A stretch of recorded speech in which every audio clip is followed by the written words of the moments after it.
Ok, pessoal? Vamos resolver a prova P1 de 2014, Geometria Analítica e Álgebra Linear. Essa é a prova do diurno. Na primeira questão, é fornecido para nós um prisma de base trapezoidal. Então, nós temos ABCD e EFGH como trapézios. E ADHE é um paralelogramo. Também temos fornecidos três vetores. Nós temos aqui o vetor U, é o vetor AB. O vetor V, o vetor AD. E o vetor W é o AE. Primeiro dos itens, localização geométrica de pontos. Nós temos que localizar os pontos I e J, dados essas duas condições. A primeira delas relativa ao ponto I, a segunda ao ponto J. Então, vamos lá. A primeira das condições, 2BI igual a W. Vamos trabalhar nessa equação e em cima do resultado a gente consegue fazer a localização de uma maneira adequada. Temos então aqui BI igual a metade do vetor W, imediatamente. O que nós podemos lembrar da notação de Grassmann? Quem é o vetor BI? Nós podemos escrever I menos B, igual, portanto, a metade do vetor W. Consequentemente, o ponto I será o ponto B acrescido de meio W. O que isso quer dizer na figura? Partindo do ponto B, nós temos que pendurar o vetor meio W. Assim, nós encontramos na extremidade desse vetor o ponto I. Vamos lá, então? Saímos do ponto B, este ponto. A partir dele, vamos desenhar o vetor meio W. Então, meio W, mais ou menos até aqui, só para nós termos uma linha de referência. Este vetor é o vetor W sobre 2. O que essa equação quer nos dizer? I igual a B mais meio W significa I é a extremidade do vetor meio W quando a sua origem está colocada no ponto B. Portanto, este aqui é o ponto I. Ou seja, I é médio de BF. Essa é a primeira das localizações requisitadas pelo exercício. Segunda das condições, GJ igual a JF. Isso aqui já nos diz que J é médio de GF. Para verificar que isso realmente é verdade, nós podemos novamente utilizar a notação de Grassmann. GJ, nós temos então extremidade menos origem, J menos G, igual a F menos J. Portanto, 2J é igual a F mais G, consequentemente J é F mais G sobre 2. E isso realmente indica que o ponto J é o ponto médio do segmento GF. Vamos então representá-lo na figura. Este aqui é o nosso ponto J. Esse era o item A, um item bastante simples e que mostra para nós como trabalhar com condições vetoriais fornecidas para a localização geométrica de pontos. Seguindo, no item B, nos é pedido para escrever as coordenadas de alguns determinados vetores. Vamos a eles. Então, no item B, o primeiro vetor, a base escolhida, né, é a base B, formada pelos vetores U, V e W fornecidos no enunciado. São esses vetores em amarelo. Realmente é uma base porque nós temos um trio de vetores não coplanares no R3. Isso forma uma base para esse espaço. Precisamos representar as coordenadas do vetor X, CB, nessa base B. Pois bem, apenas para registro, vamos desenhar o vetor X. Nós temos aqui o vetor X no segmento CB. E nós temos que escrever esse vetor nesta base, ou seja, escrever o vetor X como combinação linear dos vetores U, V e W fornecidos. Vamos a essa combinação. Quem é o vetor CB? Nós podemos escrevê-lo como a soma de três outros vetores. O primeiro deles, por exemplo, CD somado com DA somado com AB. Fiz este caminho. De C até B, partindo de C, eu chego a D, depois a A, finalmente a B. Com os dados fornecidos, nós podemos escrever o vetor CD, ele tem magnitude 2 vezes superior ao vetor AB e sentido oposto. Este também é um dado denunciado, inclusive. Nós temos aqui, vou escrever aqui no canto, que o tamanho CD, o segmento CD, vou até colocar assim a norma de CD, é igual à norma de AB multiplicada por 2. Das informações do enunciado.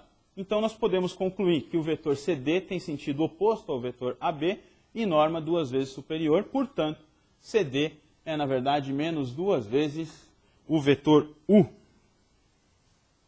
Mais, vetor DA é o oposto do vetor AD, portanto, representado para nós pelo vetor menos V. E o vetor AB é o vetor U fornecido. Então, neste caso, teremos aqui menos o vetor U menos o vetor V. Essa é a combinação linear que representa o vetor X em função de U, V e W. Temos aqui, evidentemente, o vetor W multiplicado por 0.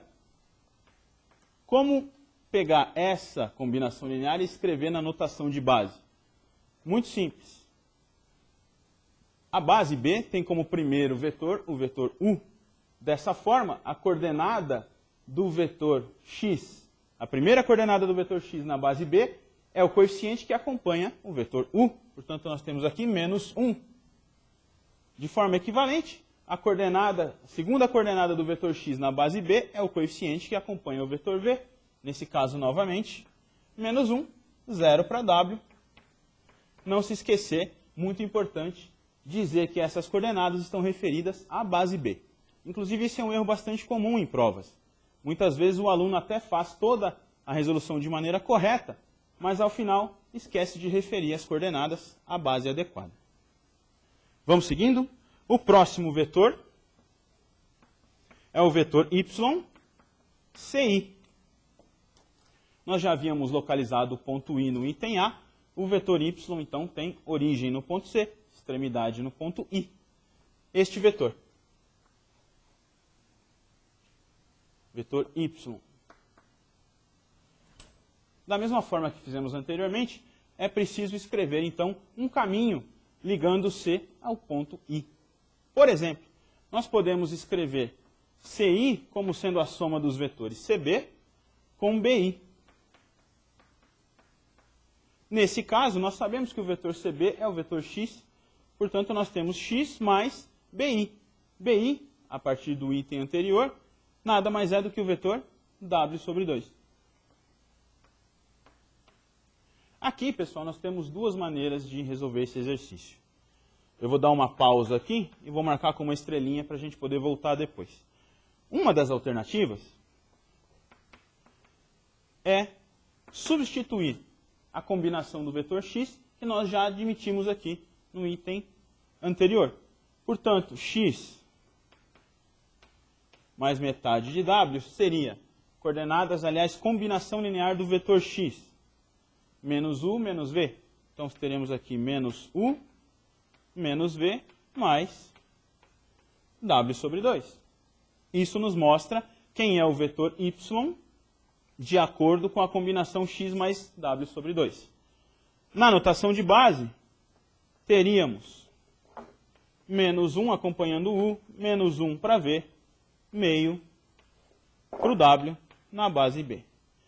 Talvez esse seja o modo mais clássico, o modo que a maioria das pessoas trabalham. Eu vou apagar aqui em cima um pedaço e vou escrever o segundo modo para a gente não perder o raciocínio. Na segunda maneira, no segundo modo, eu já faço uso das coordenadas que eu havia determinado anteriormente. Então, o vetor y continua sendo x mais w sobre 2, só que agora nós lembramos que o vetor x tem coordenadas menos 1 e 0 na base B, fizemos isso anteriormente, e o vetor w sobre 2 tem coordenadas 0, 0 e meio na mesma base B. Por quê? Pois bem, como devemos escrever o vetor w sobre 2 como uma combinação linear de u, v e w? 0 vezes o vetor u, 0 vezes o vetor v, e o vetor w multiplicado por meio. Portanto, suas coordenadas são 0, 0 e meio. E teremos aqui, fazendo a soma coordenada a coordenada, que é a soma de vetores na mesma base, teremos então menos 1 e meio, assim como havíamos obtido neste ponto aqui. Então, os dois modos são perfeitamente aceitáveis. Particularmente, eu prefiro trabalhar dessa forma, que a gente até utiliza os resultados anteriores. Ok? Próximo vetor é o vetor z. Deixe-me apagar isso daqui. E o vetor z é o vetor cj. Z igual a cj. Desenhando o vetor, nós teremos este aqui. Esse é o vetor z. Da mesma forma que anteriormente, vamos escrever um caminho para esse vetor, ligando o ponto C ao ponto J. Podemos escrever, por exemplo, CG mais GJ. Quem é o vetor CG? O vetor CG é o mesmo vetor que BF, isto é um paralelogramo, é o mesmo vetor que o AE, é o vetor W. E o vetor GJ? Bom, a face BFGC também é um paralelogramo. Na verdade, um retângulo nesse caso. Então teremos, se J é o ponto médio de GF, este vetor GJ só pode ser metade do vetor X, que é a face paralela, o lado paralelo, né? GF é paralelo a CB. E de mesma norma, portanto, se este é o ponto médio do segmento GF, o vetor GJ é metade do vetor X. É o que nós vamos marcar aqui. E aí, novamente, você pode optar por substituir novamente a combinação linear de X em função de U, V e W, ou colocar as coordenadas de uma maneira mais direta. Optando por essa segunda parte, nós podemos escrever o vetor W na base fornecida como sendo 0, 0 e 1, na base B, somado com metade do vetor x, menos 1 e 0. Aqui, bastante atenção. Erros comuns acontecem na prova por conta de aplicação de propriedade distributiva e soma de frações nesse caso. Bastante calma aqui para fazer a conta corretamente. Teremos então 0 multiplicando, somado com meio vezes menos 1, teremos a coordenada menos meio na primeira coordenada do vetor. A segunda continua com menos meio, 0 somado com meio multiplicando menos 1. E aqui 1 mais 0, então essa coordenada é 1. E isso finaliza a construção de coordenadas do vetor z. O item ainda pedia mais um vetor, o vetor t. T é o vetor CE. Este vetor aqui. Esse é o vetor T. Da mesma forma que nos demais, vamos escrever a combinação linear dele em função de U, V e W. Esse vetor pode ser escrito como CB somado com BA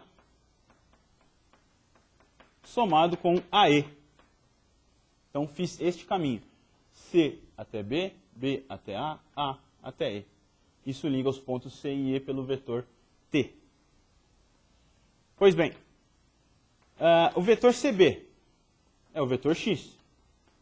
O vetor BA é o vetor menos U. E o AE é o vetor W. Novamente, eu vou fazer uso das coordenadas. Então, nós teremos aqui o vetor X. Já conhecemos as coordenadas, menos 1 e 0. Coordenadas do vetor menos U, menos 1 vez o vetor U, mais 0 vezes o vetor V, mais 0 vezes o vetor w, portanto as coordenadas são menos 1, 0 e 0. E vou somar também com as coordenadas de w na base B, 0, 0, 1. Isso vai nos levar aqui ao vetor t com as seguintes coordenadas. Menos 1 somado com menos 1 somado com 0. Temos então a primeira coordenada menos 2. Menos 1 mais 0 mais 0. Segunda coordenada é igual a menos 1. E a terceira, 0 mais 0 mais 1. 1 aqui. Isso termina o item B. A gente conseguiu escrever então os 4 vetores requisitados no exercício com as coordenadas referidas à base B. Muito bem. O item C é bastante interessante. Vamos aí.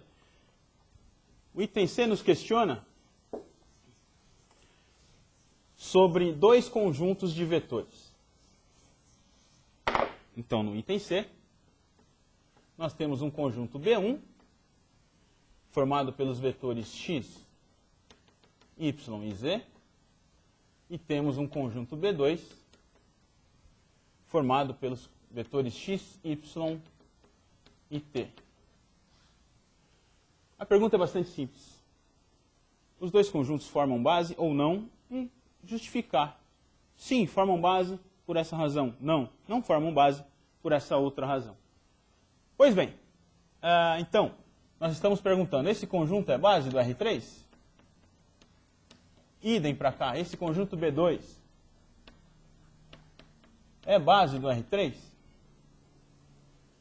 Qual é a condição necessária para que um conjunto de 3 vetores no R3 forme uma base para esse espaço?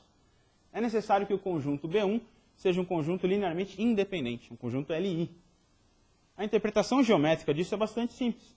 Um trio de vetores no R3 é linearmente independente se for não coplanar. Se for um trio de vetores que não podem ser colocados, seus representantes não podem ser colocados no mesmo plano. Vamos verificar isso então. Os vetores x, y e z. Vamos voltar à figura para investigar um pouquinho. O vetor x é o CB, y, CI. E o z é o CJ. Note que todos eles têm representantes que são colocados nessa face do sólido. Não é? Nós temos aqui x, y e z podem ser representados na face CBFG. Isso nos mostra que esse trio de vetores é um trio de vetores coplanares. Então, portanto, x, y e z são coplanares e B1 não é base do R3. Porque mesmo se o trio de vetores é um trio coplanar, esse conjunto B1 só pode ser um conjunto LD. Isso impede que o trio de vetores se torne uma base no R3. Existe uma outra maneira de resolver esse exercício também. Nós podemos tentar demonstrar que esse conjunto é LI pela definição. Então, vamos aqui rabiscar um outro modo de solução. Devemos perguntar, então, B1 é um conjunto LI? Isto significa que, se B1 for um conjunto LI, a única maneira de combiná-los linearmente para gerar o vetor nulo é utilizar a combinação linear trivial. Portanto, nós queremos investigar se a combinação αx mais βy mais γz igual ao vetor nulo é trivial ou não. É isso que nós devemos responder. De que forma a gente pode nos certificar disso? Bom, escrevendo esta combinação linear em termos dos vetores x, y e z com coordenadas na base B do item anterior, nós chegamos a um sistema linear homogêneo.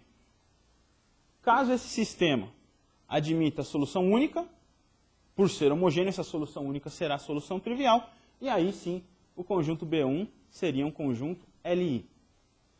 Por outro lado, se ao resolver esse sistema homogêneo encontrássemos infinitas soluções, isso quer dizer que os três vetores são LD e o conjunto B1 não pode ser uma base. E vai ser esse realmente o caso. Caso você opte por resolver esse sistema linear, você vai encontrar infinitas soluções para ele e vai concluir que o conjunto B1 é LD. Ok? Bastante simples. Outra coisa importante. Durante a correção da prova, a gente nota que muitas das pessoas optam por essa solução, mas acabam errando na solução do sistema linear. Então, bastante atenção para evitar esse tipo de erro. Dá para pensar em uma outra maneira ainda. Ao montar esse sistema linear homogêneo, caso calculássemos o determinante da matriz dos coeficientes desse sistema, e o determinante resultasse diferente de zero, isto significa que a base, o conjunto B1 é de fato uma base. Porque uma vez que o determinante seja diferente de zero, isso indica que o sistema linear tem solução única e por ser um sistema homogêneo, esta solução é a trivial e esse é o requisito para independência linear. Caso contrário, se o determinante fornecer para nós um valor diferente de zero, nós teremos, um valor igual a zero, a matriz dos coeficientes não será inversível e nós teremos infinitas soluções. Isso significa então que o conjunto B1 é um conjunto LD e, portanto, não pode ser base do R3. Vamos lá? Seguindo para o conjunto B2.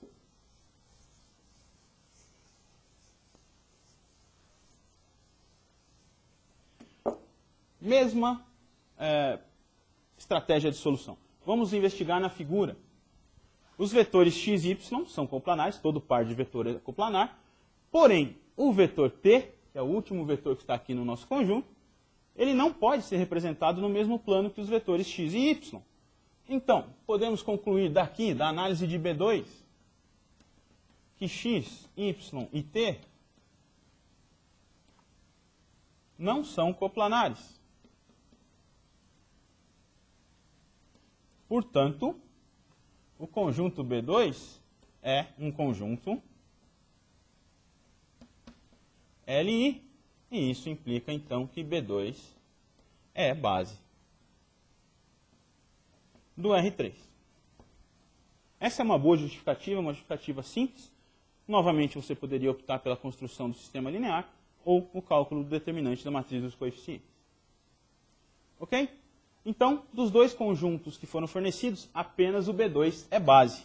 E eu vou mantê-lo aqui, que nós vamos utilizá-lo no item D. Então, não temos mais uma interrogação aqui. Isso aqui é verdade. Esse conjunto é uma base do R3. E nós queremos no item D, o último item da questão, vou localizá-lo aqui, escrever um vetor R meio W nessa base. Na verdade, o item pede o seguinte: escreva as coordenadas do vetor R, metade de W, nas bases do item anterior. Bom, B1 não é base, então nós não podemos escrever as coordenadas de R naquele conjunto, não tem sentido fazer isso. Muita gente acabou fazendo isso, cometendo esse erro. Então, se o conjunto não é base, não há sentido em procurar coordenadas nessa base. Nós vamos então trabalhar estritamente na base B2.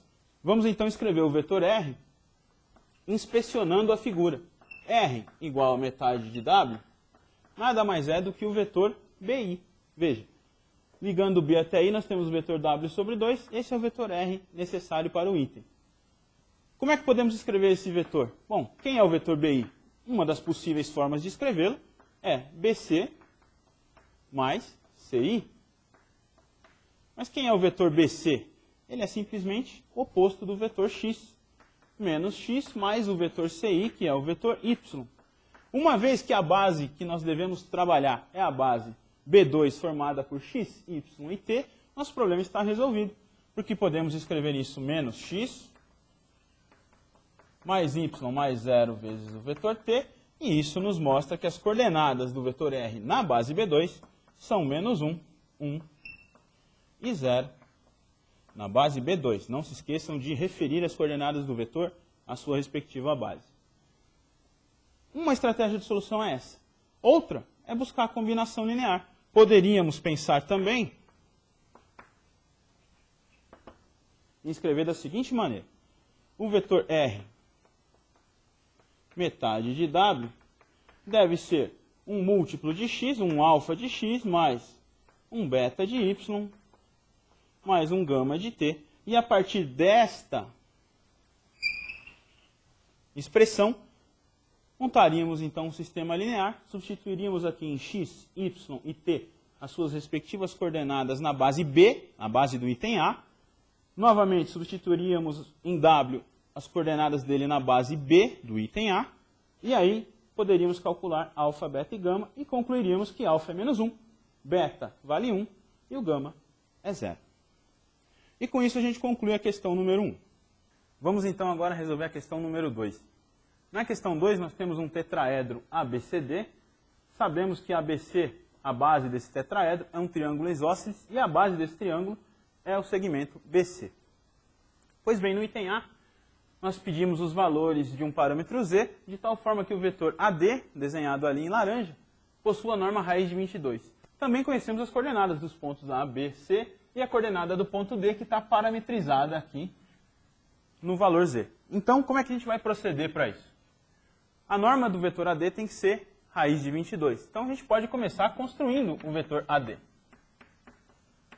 Pela notação de Grassmann, isso é D menos A, extremidade menos a origem.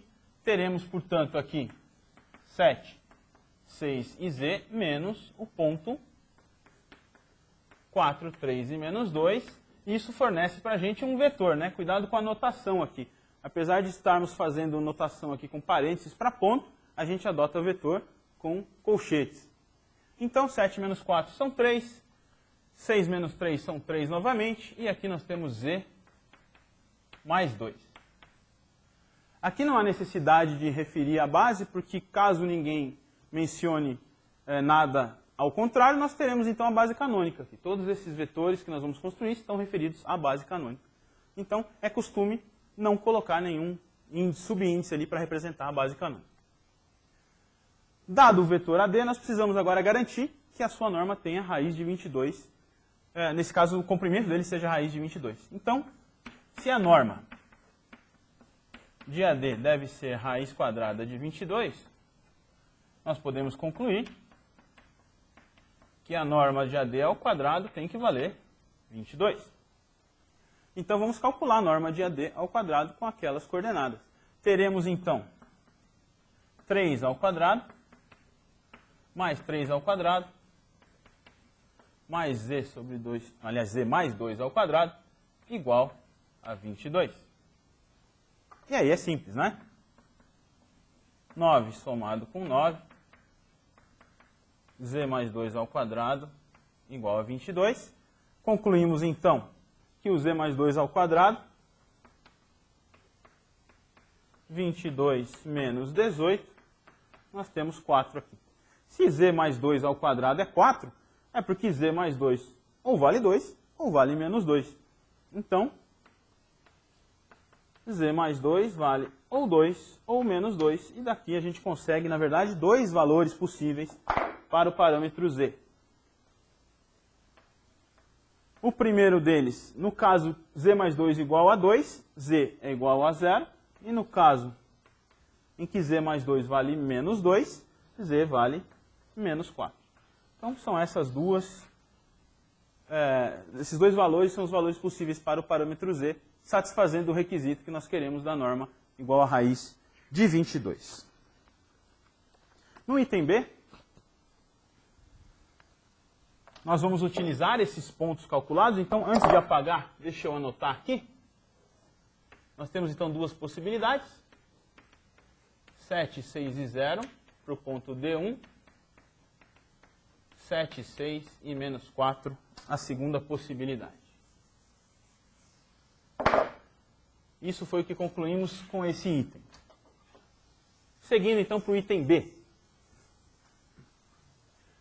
Nós queremos descobrir, dentre esses dois pontos D1 e D2, né, qual, dentre D1 e D2, torna beta o maior possível. Em resumo, é isso que nós queríamos nessa questão. Pois bem, quem é o beta? Pela questão, a gente pode ver que beta é o ângulo entre os vetores AD e AC. Nós queremos que esse ângulo seja o máximo possível. Bom, como é que a gente pode calcular esse ângulo? Utilizando o produto escalar. Nós lembramos, então, que AD escalar com AC, norma do vetor AD, norma do vetor AC, cosseno do ângulo entre eles, no caso, cosseno do ângulo beta. Dessa maneira, então, temos cosseno de beta expresso por AD, produto escalar com o vetor AC, corrigido, então, aqui pelo produto das duas normas. Essa expressão fornece para a gente o ângulo beta desejado. Vamos guardá-la aqui para poder analisar com calma. Então, uma vez que as normas estão fixas, veja, o vetor AC não é um vetor que está parametrizado, né? Na verdade, podemos até calcular as suas coordenadas aqui. Teremos então aqui 6 menos 4 são 2, 4 menos 3, 1, menos 3 mais 2, menos 1. Essas são as coordenadas do vetor AC e a norma dele, raiz de 4 mais 1, raiz de meia dúzia. Pois bem, vamos tentar entender geometricamente o que está acontecendo. De início, o nosso ponto D estava parametrizado. A coordenada Z dele era desconhecida. Isto significa que esse ponto D poderia passear pelo espaço aqui e nós iríamos alterar o volume desse tetraedro, na verdade. Aí nós impusemos uma condição, a condição do item A. A norma do vetor AD deve ser raiz de 22. Isto significa que das infinitas posições possíveis que o ponto D poderia ocupar, restaram duas. Tais que o ponto D assume as coordenadas 7, 6 e 0, ou 7, 6 e menos 4. Então, dessas duas agora, nós precisamos verificar qual dessas duas posições para o ponto D garante que o ângulo beta seja o máximo possível. Lembrando, então, como já deduzimos aqui, que o ângulo beta pode ser determinado por essa equação, nós verificamos que o cosseno de beta é um quociente no qual o denominador está fixo. Nós sabemos que a norma de AD é raiz de 22, sabemos que a norma de AC vale raiz de 6. O que nos resta, então? A única coisa que pode variar aqui nessa nossa expressão é o produto escalar de AD com AC. E de que maneira nós vamos escolher o produto escalar que vai tornar o ângulo beta o máximo possível? Se o ângulo beta é o máximo possível, o cosseno de beta deve ser o mínimo possível. Basta lembrar do círculo trigonométrico. Vamos fazer um rabisco rapidinho aqui, ó.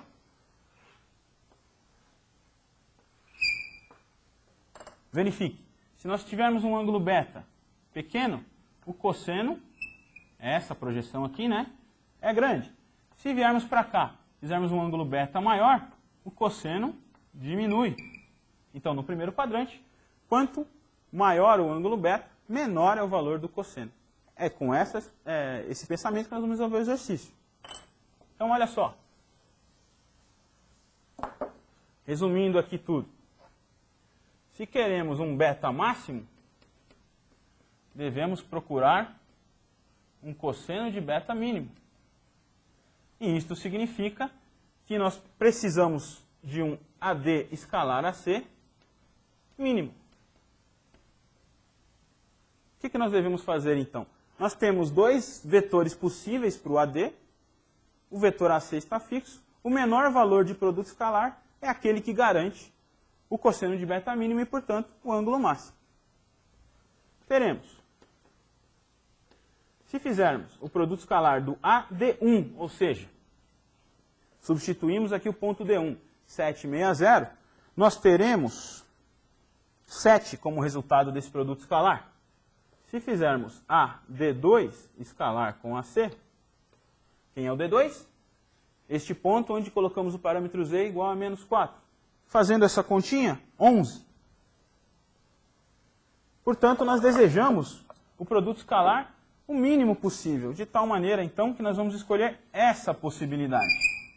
E, escolhida essa possibilidade, nos leva a concluir que o ponto procurado é o ponto D1, com coordenadas 7, 6 e 0. Com isso, a gente encerra o item B. Vamos ao item C. Nós precisamos, no item C, calcular as coordenadas do vetor A representado na figura. A é a projeção ortogonal do vetor AD. Vamos olhar aqui na figura. A é a projeção ortogonal do vetor AD na direção da reta bissetriz do vértice A. Bom, o que é a reta bissetriz? É uma reta que divide o ângulo A em dois ângulos iguais. Mas nós temos uma informação importante no enunciado. Nós sabemos que o triângulo ABC é um triângulo isósceles de base BC, de tal maneira que, se a reta AE tem a direção da bissetriz do ângulo A, e sendo este um triângulo isósceles, nós podemos concluir que E é o ponto médio do segmento BC. Isso é bastante interessante porque facilita muito a nossa resolução. Note que nessas condições, então no item D nós queremos as coordenadas do vetor A. Quem é esse vetor A? Vamos retomar então. A é a projeção ortogonal do vetor AD em uma direção B. Quem é esse B aqui? Vamos deixar tudo bem arrumadinho. B é paralelo a bissetriz do vértice A, como havíamos discutido aqui. Mas note mais uma coisa. Se B é paralelo à bissetriz do vértice A e o triângulo é isósceles, nós podemos dizer que B é paralelo à soma de AB com AC. Isso acontece pelo fato do triângulo ABC ser um triângulo isósceles. Então nós podemos admitir a direção B como sendo alguém paralelo à soma de AB com AC. Bom, precisamos então determinar esses vetores. Vamos lá. O vetor AB, B menos A, com os pontos fornecidos no enunciado, teremos 5 menos 4, 1. 5 menos 3 são 2. Menos 1 mais 2, 1. Esse é o vetor AB. O vetor AC, C menos A. Nós já havíamos calculado, mas vamos novamente. 6 menos 4 são 2. 4 menos 3, 1. Menos 3 mais 2, menos 1. Se somarmos AB com AC, teremos o vetor 3, 3 e 0. Então, sem perda de generalidade, nós podemos adotar o vetor B como sendo, por exemplo, 1, 1, 0.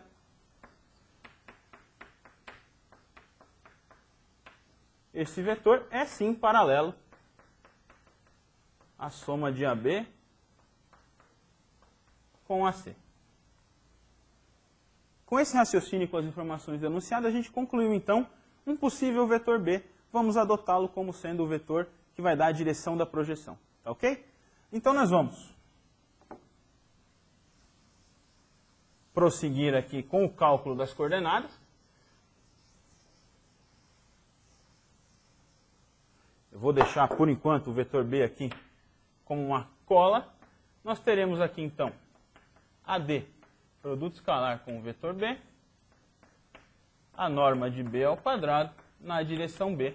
Essa é a expressão que nos fornece a projeção de AD na direção B, nos dando então as coordenadas do vetor A, que são as coordenadas desejadas. Nós teremos AD.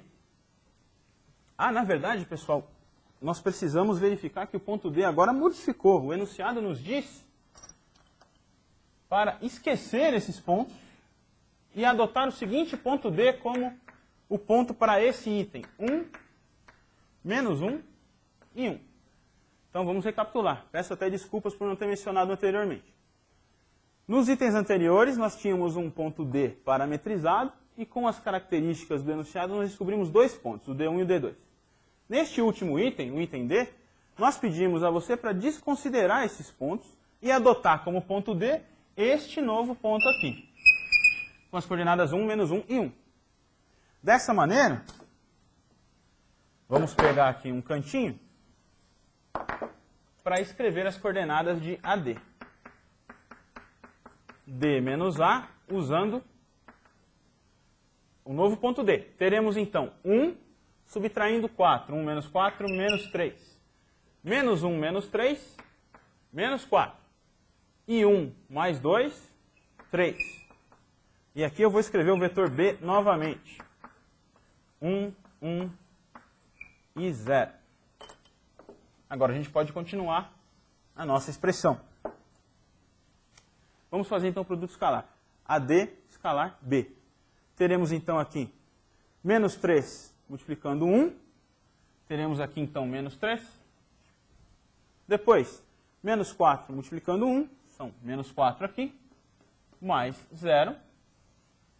Isso na direção B. E a norma de B ao quadrado. Norma desse vetor é a raiz de 2. Ao quadrado teremos 2 aqui.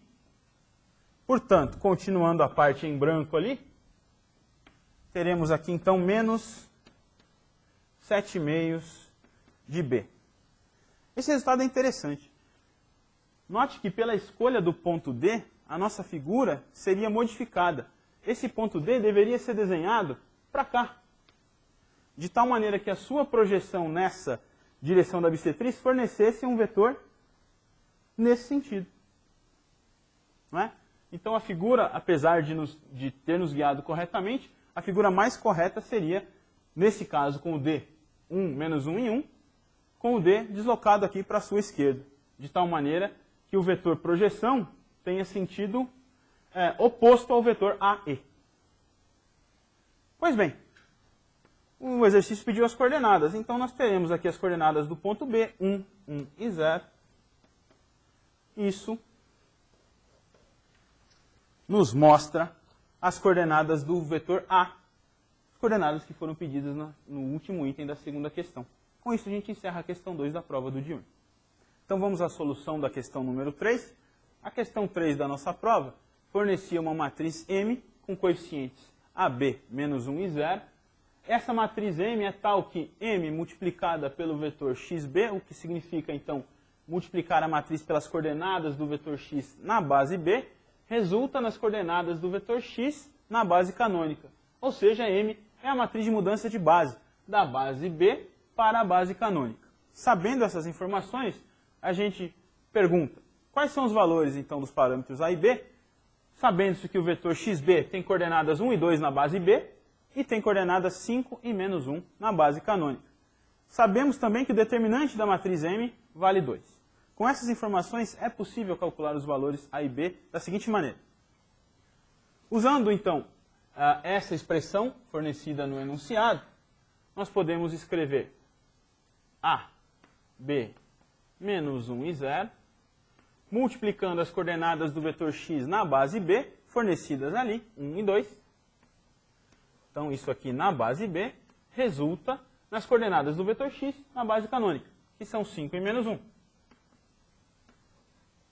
Daqui, nós podemos verificar a seguinte equação. A somado com 2B, não é? Linha multiplicando por coluna, isso tem que dar o valor número 5.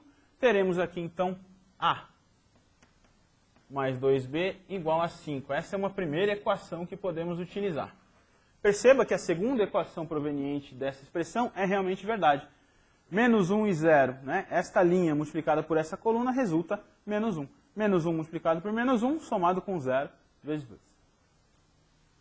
Teremos, então, essa primeira equação e, da informação do determinante, essa informação aqui, nós conseguimos concluir o seguinte.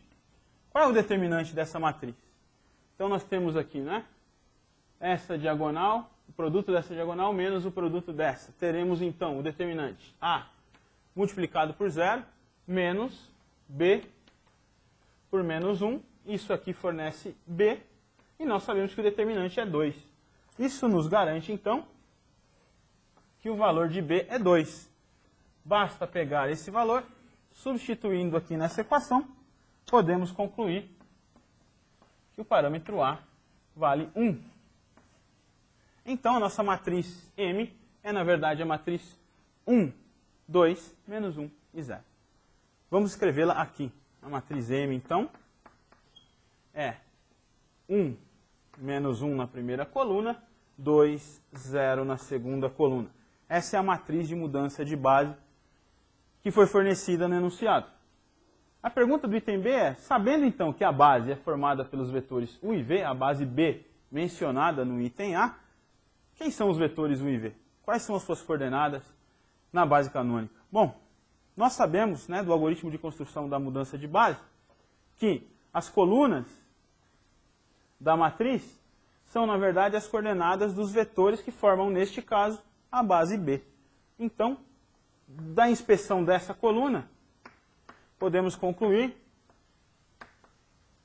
que o vetor U tem coordenadas 1 e menos 1 na base canônica e o vetor V, 2 e 0, na base canônica. Isso vem da construção da matriz de mudança de base, como vimos em aula e como vocês trabalharam também nas aulas de laboratório no primeiro bimestre.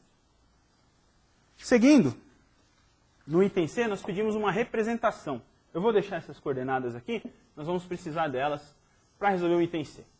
Então, no item C, nós temos que representar no novo sistema de coordenadas, no novo sistema da base B, este vetor. O vetor xb é o mesmo do item anterior, com coordenadas 1 e 2 na base B, e nós sabemos também que essas coordenadas são 5 e menos 1 na base canônica C. O referencial canônico, podemos desenhá-lo da maneira usual. Teremos aqui, eu já vou tentar calibrar o eixo para poder caber o desenho de uma maneira adequada. E nós temos aqui então que representar os vetores U e V para descobrirmos qual é o nosso novo sistema de referência. U tem coordenadas na base canônica 1 e menos 1, portanto é esse vetor aqui. Menos 1 para cá.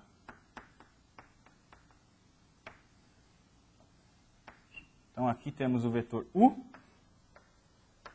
e o vetor V, coordenadas 2 e 0 na base canônica. Esse é o V. O novo referencial seria então esse aqui que eu vou desenhar em cor de rosa. Ele mantém esse eixo e esse outro eixo aqui é substituído por este.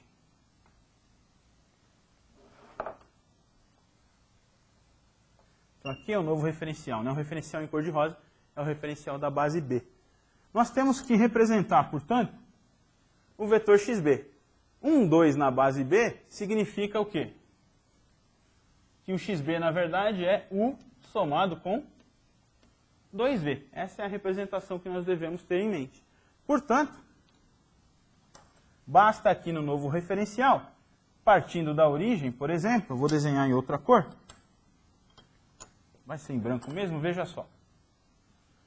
U mais 2 vezes o vetor V. Então teremos aqui mais uma vez o vetor V, novamente o vetor V, essa aqui é a extremidade do vetor que a gente quer. Esse vetor aqui, ó, é o vetor xb. Realmente, ele é construído da seguinte maneira.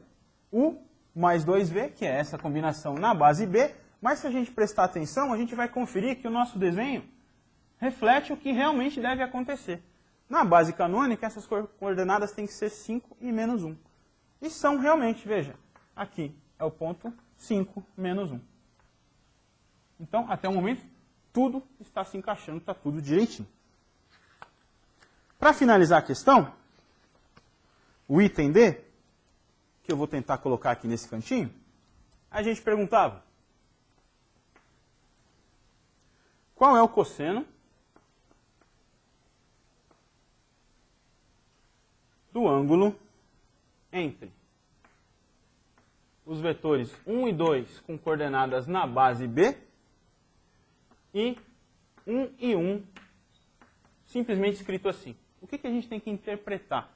Lembre-se que eu disse no começo desse vídeo, caso não haja nenhuma representação específica dizendo em que base nós estamos trabalhando, é praxe adotar essa base como sendo a base canônica. Então, 1 tem coordenadas na base canônica.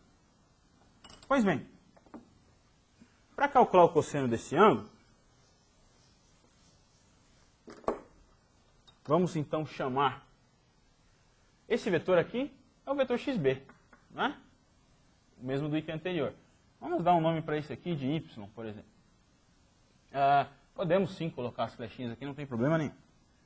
Queremos o ângulo entre esses dois vetores. Ângulo lembra para a gente produto escalar. Só que o produto escalar, da forma como nós aprendemos, só funciona se todos os vetores envolvidos estiverem escritos na base canônica. Então eu não posso misturar duas bases aqui para calcular o produto escalar. E também não posso passar esse vetor para a base B e calcular o produto escalar da maneira com a qual a gente está acostumado. Pela forma que nós aprendemos, a forma em que você multiplica coordenada por coordenada e realiza a soma, só funciona se os vetores estão na base canônica. Então, o que isso significa? Que nós não podemos utilizar essa representação para o vetor xb. Teremos que usar a representação canônica, que é a representação 5 menos 1. Aí sim podemos aplicar o produto escalar da maneira que a gente está acostumado. Vamos chamar esse ângulo aqui de θ. Então teremos cosseno de θ como sendo xb, produto escalar com y, norma de xb, norma de y. Essa é a expressão do cosseno de θ que vem do uso do produto escalar. Teremos então aqui xb escalar y, 5 menos 1, produto escalar com 1. Teremos, portanto, 4 aqui. A norma do xb, estando xb na base canônica, nós podemos calcular a norma da maneira pela qual a gente aprendeu. Você não pode chegar aqui e dizer que essa norma vale 3, raiz quadrada de 9. Não pode, essa base não é a canônica. Na verdade, essa norma aqui vale raiz de 26. Não é? Então, teremos aqui raiz de 26 e aqui a norma do y, raiz de 2. Esse é o cosseno do ângulo desejado. Ok? Só para deixar bem claro, a norma aqui não pode ser calculada da maneira pela qual você aprendeu. Essa base não é a canônica. Aquela expressão que usa o teorema de Pitágoras só é válida se a base for a base canônica. Então, essa norma aqui é raiz de 26. Poxa, o vetor é o mesmo. Ok? Esse é o cosseno do ângulo desejado e isso termina a nossa questão número 3. Vamos então à solução da questão 4. A questão 4 mostrava esse diagrama para a gente. Nós temos aqui 3 vetores, U, V e W. Esse vetor de cima aqui é o vetor U. O ângulo entre cada par de vetores é 120 graus. E nós temos também uma relação de norma fornecida. A norma do vetor W é o dobro da norma do vetor U e o dobro da norma do vetor V. Ou seja, essa está nos dizendo aqui essa relação que a norma de U é idêntica à norma de V. Isso aqui a gente pode concluir facilmente inspecionando aquela expressão. Bom, qual é o objetivo? Nós queremos escrever W como combinação linear de U e V. Para isso vamos observar a figura. Olha só. Nós sabemos aqui que os ângulos são 120 graus e a norma de U é igual à norma de V. Então esse triângulo aqui, este triângulo é um triângulo isósceles. Mas mais do que isso, a gente pode verificar pela geometria que o vetor W é paralelo à soma de U com V. Verifique aqui comigo. Se somarmos U com V, posso transferir o vetor V para cá, de tal maneira que a soma U e V seja essa. Então nós temos aqui U mais V. Outra coisa que a gente pode observar. Este triângulo é um triângulo equilátero. Porque uma vez que este triângulo maior aqui é isósceles e o ângulo aqui é 120, nós temos aqui 60 graus. E como esses lados têm o mesmo comprimento, teremos 60 aqui, portanto, essa norma também vale norma de U, norma de V. Podemos concluir da figura, então, também essa expressão aqui. A norma de U mais V é igual à norma de U, que é igual à norma de V. E sabemos também que W é paralelo ao vetor U mais V. E mais ainda, paralelo e de sentido oposto. Uma vez que o nosso vetor U mais V aponta aqui para a nossa direita, o vetor W está para a nossa esquerda. E mais, nós sabemos informações também sobre a sua norma. Então, W é paralelo à soma e de sentido oposto. E mais, norma de W igual a 2 vezes a norma de U, ou seja, 2 vezes a norma da soma também. Então, aqui, nessa igualdade, eu usei essa expressão. Então, isso nos permite desenhar, aliás, escrever o vetor W como uma combinação necessária, uma vez que nós já temos a representação dele aqui. Basta verificar. W é paralelo à soma e de sentido oposto, é o que está acontecendo aqui na figura, e uma vez que a norma é 2 vezes superior à norma de U, nós podemos concluir, então, que W tem que ser menos 2 vezes o vetor soma. E é exatamente o que acontece. Veja só aqui. Vou desenhar um pouquinho aqui para baixo. U mais V é esse vetor.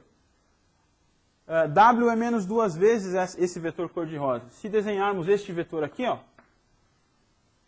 esse é o vetor oposto da soma U e V. E aqui é a mesma coisa.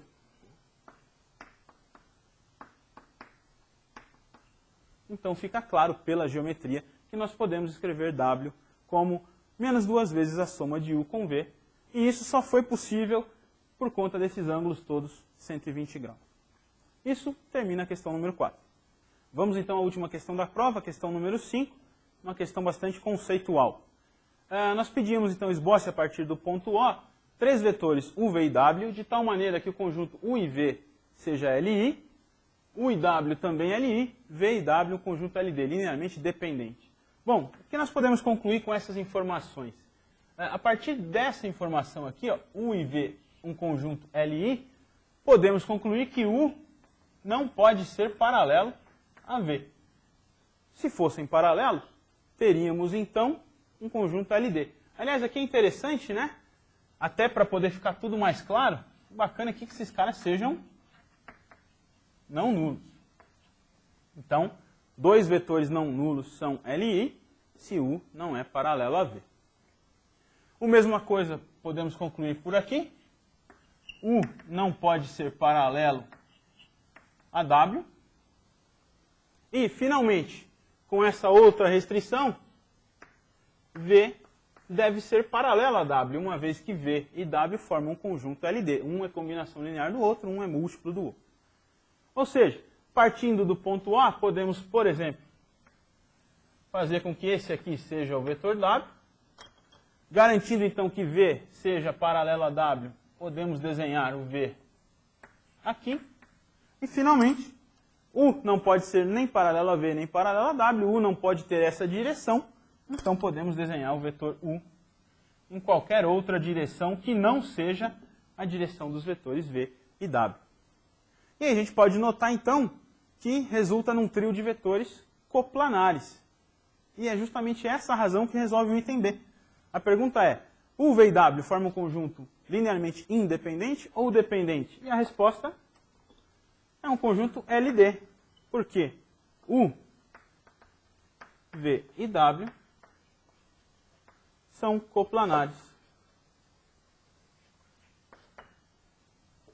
Outro tipo de resposta também aceitável seria você se lembrar dos teoremas que a gente estudou em sala de aula e mencionar que esse trio de vetores tem que ser LD porque ele possui ao menos um subconjunto LD. Isso já garante, então, que o conjunto inteiro também seja linearmente dependente. Bom, é isso, pessoal. Terminamos a prova. Obrigado pela atenção. Um grande abraço a todos.